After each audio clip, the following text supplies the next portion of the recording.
Hello everyone, Devil's Avocado here with another Game of Thrones breakdown. First of all, I'd like to thank everybody who watched that last video and commented and liked it and even subscribed. This channel has been pretty defunct for the past year. I only posted one video before, but I think I might start posting more frequently now, thanks to your guys' encouragement. So yeah, I'd like to just say thanks for that. Now, onto that episode. Best season ever! I think this episode has really solidified the current state of Game of Thrones in the minds of many people, and many people who still wanted to give the show a chance after the long night. I know personally my dad defended the episode The Long Night pretty staunchly, but he actually texted me this morning asking me how horrible was that episode of Game of Thrones last night. So I think people are starting to come around, and they're kind of starting to see how bad the writing has truly become. And I wanted to point out, since some people commented this, it's okay if you still like it. You can like something and criticize it. If you're still into the show, good for you. I wish I was there with you. Now, I thought the beginning wasn't too bad with the opening scene of Jon giving that speech. I think Kit Harington really gave the best performance he possibly could with that material. It did seem a little weird though that everybody was going up to the loved ones and the people they were very familiar with, and he went up to Lyanna Mormont and they basically had not a whole lot of screen time together. Best season ever! But that's just a really minor nitpick, and I don't think that's that big of a deal. So first scene, honestly, not that bad. Off to an okay start. Everybody's giving their best performances, which I can appreciate. I didn't mind that everybody was celebrating afterwards and there's that big feast. I feel like that sort of makes sense because, hey, they just fought off the apocalypse. Although I did find it kind of strange that no one was really like, oh my god, how fucking crazy was that? Turns out dead people were north of the wall this entire time, and zombies are real and magic is real, and it just seems like people would be, I don't know, I think people would be talking about that a little bit more than they do in the show. It just seems a little strange that no one wants to bring that up in conversation. I thought the scene where they try to fake out that, oh, Dany's gonna be mad at Gendry, I thought that was a pretty weak and brief red herring, but luckily again it was brief. But also Gendry, not very qualified. The people in Storm's End don't really know Gendry, and it seems kind of strange that Dany, who wants to break the wheel, would of course not break it and just continue doing the same thing, like putting feudal lords in their place. Gendry has so little qualifications. Guy is an amazing blacksmith, seems like a nice guy, but people are groomed to lead in this world, and it seems strange that someone who is sorely underqualified would just be appointed such a large seat of power. Oh, and then there's the infamous Starbucks cup scene, and my cynical heart says that that's just guerrilla marketing. I think that Starbucks gave them a hefty sum of money, and that this would be just fantastic marketing for them. And, you know, and if it is, that's some pretty damn smart marketing. I can't really argue with that. But a little immersion breaking. However, I'm sure 99% of us didn't notice that in show, so I'm not too angry about it. For me, this episode really started to break down when they dove into the Jaime and Brienne romance, because I just don't feel the on-screen sexual chemistry from them. I do feel the platonic chemistry. I think that's there and it's very well acted, but maybe it's on purpose how awkward it is considering the end of the episode, so I might as well talk about that now.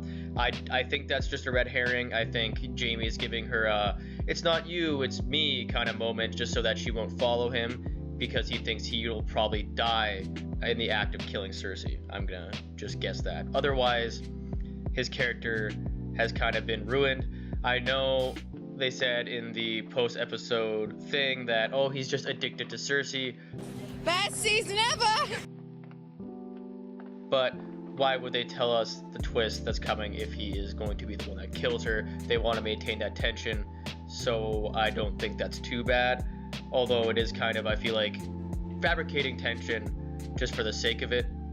There's already enough tension if we know that Jaime's going to kill her and that he has to sneak into King's Landing. That would actually be some good dramatic irony, I think, and it would make us really concerned for Jaime and his future well-being, and throughout those scenes there could be a lot of good tension there, knowing that that is his end goal. I also don't understand how Sansa is really the only one concerned with the logistics of their troops fighting 2 battles back to back, and the fact that they need rest, and I'm sure morale probably isn't very high that they just fought off this apocalyptic force. I don't know, they have to travel and deal with another problem and maybe die doing that, and they don't get to go home to their families, and a lot of these people have been going to war for a very long time, and so they're probably battle hardened but also very tired. And what's keeping them in it at this point? Like, it seems like at this point, if it were the original Game of Thrones, different armies would be rebelling and there'd be deserters. Sun Tzu even said that logistics are the line between disorder and order, and Alexander the Great said, "My logisticians are a humorless lot. They know if my campaign fails, they're the first ones that I will slay." These 2 quotes meaning that logistics are such a very real and important part of warfare, and I really feel like they were actually taken into account during the first few seasons, and now they're just completely left in the wayside and no one gives a shit about them anymore, and it kind of ruins the immersion and the world building that had been created before. Another gripe, I feel like I'm just complaining all the time. Best season ever! But another gripe I have with this episode is the fact that they won't show us Arya and Sansa's reaction to Jon's news. I feel like that'd be such a big scene and a great moment with a lot of tension and a lot of good character moments, because there's a lot of conflict within them, and they could do so many interesting things. They have wonderful, fantastic actors to work with, but instead they choose to cut away, and they just do this so many times now that it's getting really frustrating. I also had to laugh out loud when Grey Worm grabs the pieces off the table and goes, "Huff." Like, half the Unsullied died when obviously way more of them did too. Same with the Dothraki, there should be way more dead people. Also, goddamn Royce, the most important person from the Vale, just has no lines anymore, which is super frustrating, and he's just in the background, and they didn't even acknowledge him during that last battle, so I think the show is just gonna completely forget about who he is. Best season ever! Euron's teleporting fleet is also super annoying, and his accuracy, his ult must have been charged because he uses it, scores 3 big hits on Rhaegal, and then an entire fleet can't hit Dany when she's flying right at them. It's hand.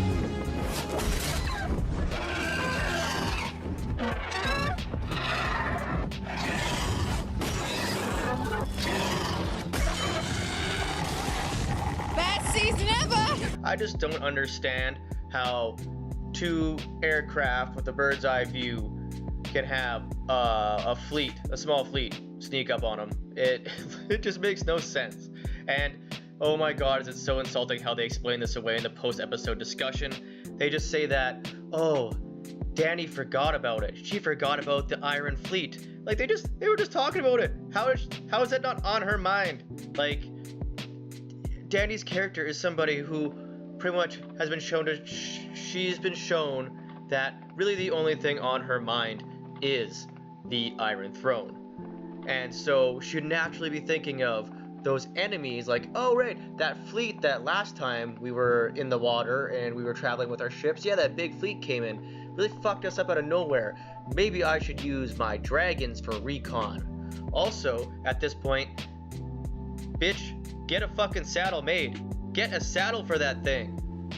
It is a liability of you falling off that thing. Strap yourself in and get some armor and make some armor for those goddamn dragons. It is so frustrating that at no point does anyone ever think of this or suggest this. Like, hey, these are arguably our most valuable asset in this war.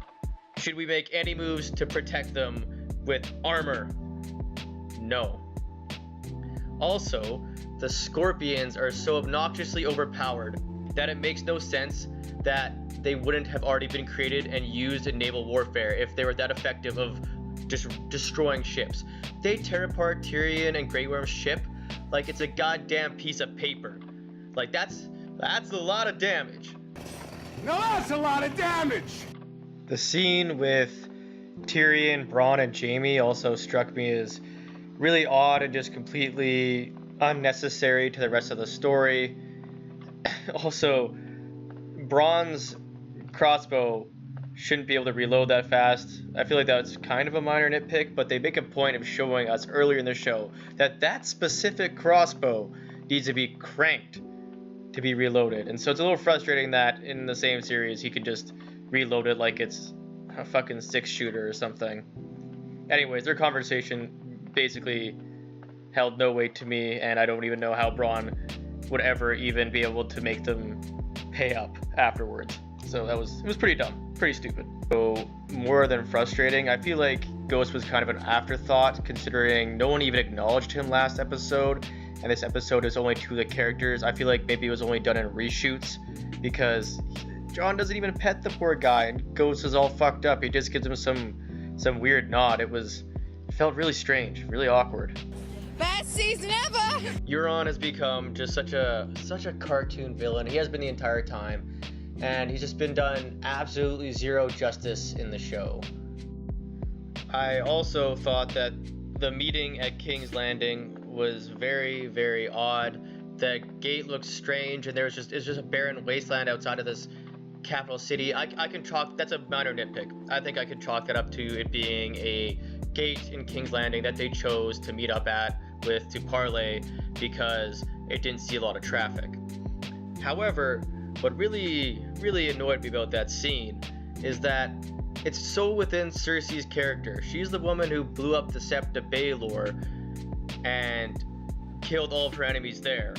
Why would she not just wreck Dany and her small army and her dragons while they're right in front of her and the opportunity is prime? She's never been one to stick to the rules of engagement. Why is she suddenly doing that now? Oh, because we need a couple more episodes because Dany's got to go crazy and she's actually the final boss. Oh, wow, that's so surprising. Also, if you watch that scene, Qyburn just fucking vanishes into thin air. It must have been because of he must be using that famous Westerosi teleportation technology that's getting used so often now. Pocket Mass Effect relays they have now. And then this is something that bugs me in a lot of shows, but there's such a great distance between Tyrion and Cersei that after his impassioned speech, I just kind of expected her to go, "What? Like what? I can't fucking hear you. You're way over there. You're 100 feet away from me, and you're talking in a low voice. I can't hear anything you're saying, man. Fucking speak up, buddy." So that kind of annoyed me too, but it's kind of something that happens in TV a lot. He really should have been at least half shouting for her to be able to hear her at all. In theory, I don't mind what they're doing with Dany and the whole Mad Queen scenario, but I don't think it was really well earned. And this is something that, I don't know, I've discussed with my friends, and I kind of thought I saw this coming with some hints that they planted earlier in this other seasons. However, I would say that we needed more time this season for it to really come to fruition, not kind of just one episode of her freaking out and then the next one she goes and kills everybody. And even though I thought that was what was going to happen, I was kind of hoping it wasn't, because I think it would be more satisfying for her character to have to learn and grow and want something else beside the Iron Throne and to want something else besides absolute power, and that it would be a more satisfying character arc for her, one of the main protagonists, to actually give the throne to Jon or sacrifice herself so that Jon may have the throne, and that she realizes that he is actually better to lead and she's not.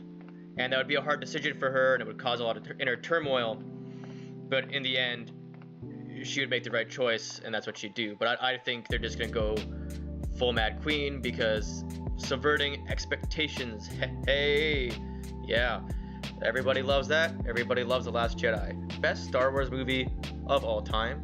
But no, actually, it reeks of them wanting more crazy surprises, and I'm just so tired of these unearned surprises.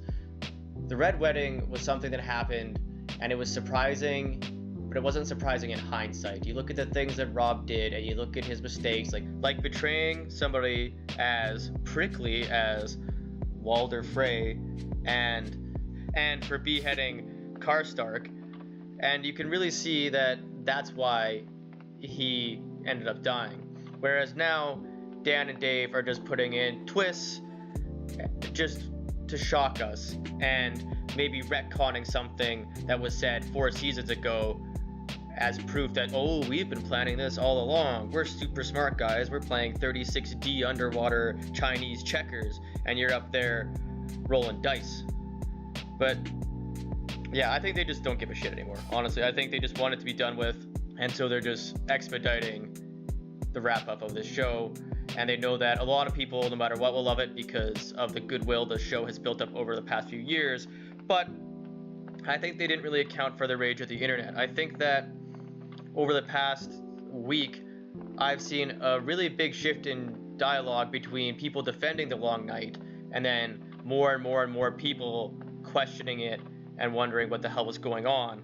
And now that feeling of dismay has only been furthered by the new episode, and even people, again, like I said in the beginning, my dad, who defended the show, are now completely against it.